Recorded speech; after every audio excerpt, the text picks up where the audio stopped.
Good morning, everyone. My name is MightyStream, and I'm going to do the February the 12th Spiritual Principle Day in a meditation. Hope you're doing well this morning. The title of the meditation for today, Surrender in Tradition 1.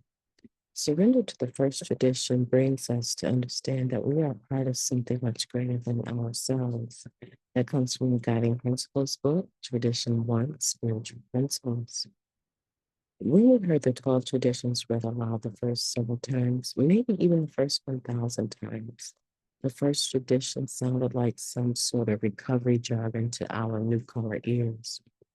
Am I supposed to put NA's common welfare ahead of my own? Really?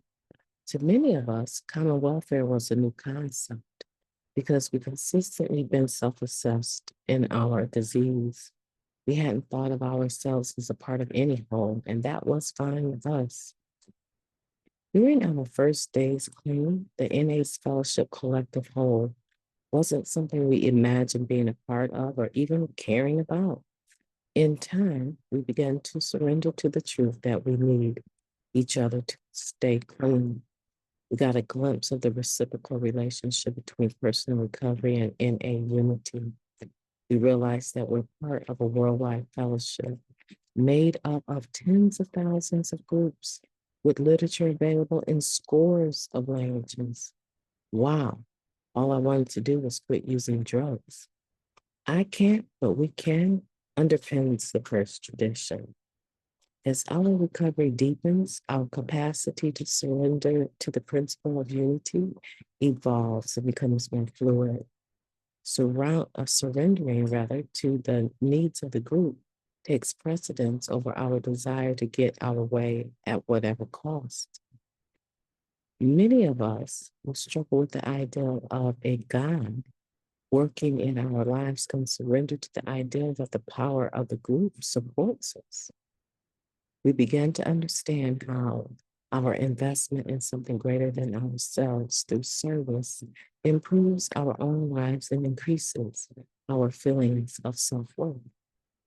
And something as basic as seeing a key tag with its clean and serene message etched in an unfamiliar language becomes awe-inspiring to us. As I continue to surrender in my recovery, I will take a moment to embrace the uncomplicated idea that I'm a part of NA, just as NA is a part of me. I'll say a prayer for an addict who lives thousands of miles from me as a way to honor and practice tradition 1. Let's take a moment of silence followed by the reversion of serenity prayer. Moment of silence, then please. Thank you.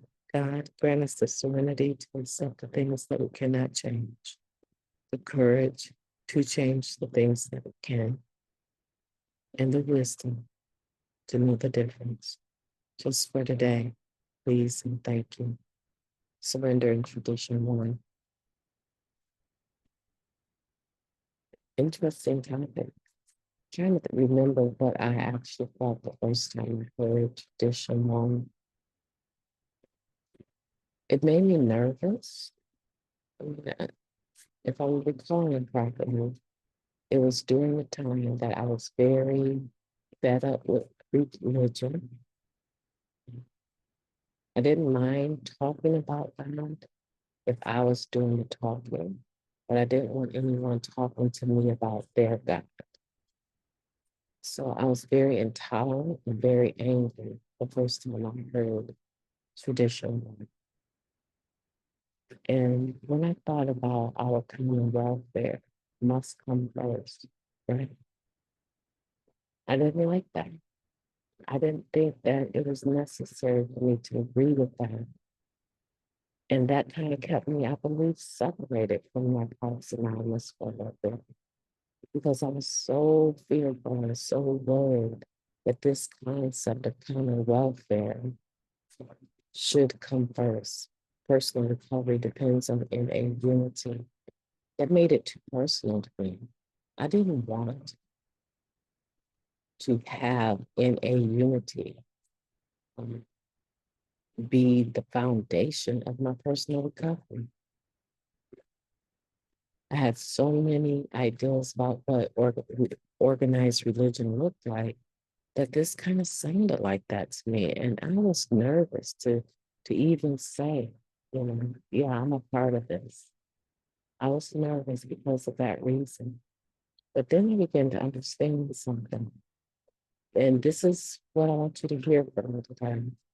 I began to understand that the greater whole, this whole fellowship that I was benefiting from, whether it was just having a place to go to have a meeting, whether it was, listening to the literature being read, whether it was a relationship with a sponsor and sponsee sisters, whether it was, I love conventions back then, going to a convention and seeing a celebration of recovery in a sense.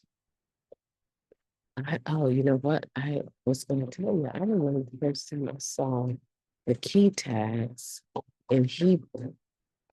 And when I saw those key tags in the Hebrew language, because I don't know, I'm just kind of interested in Hebrew and Israel, right? So when I first saw that, I was stunned.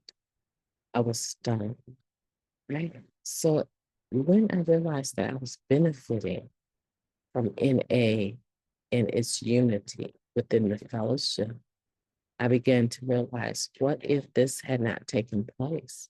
What if the establishment of NA had not happened? Where would I be with my disease of addiction? Would I even know what spiritual principles were?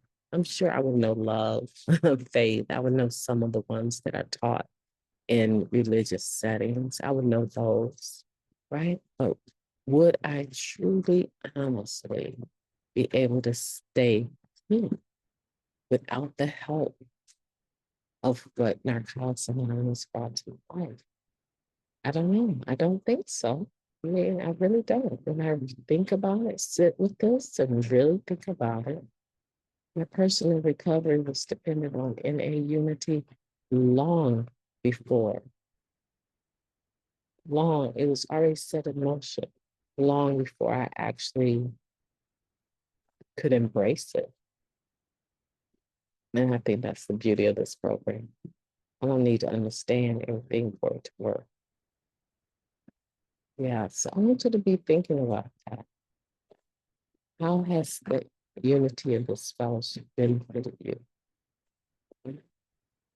And how has the common welfare, right? The common benefit, the common interest of keeping their hearts anonymous, active and available to people that suffer from the disease of addiction.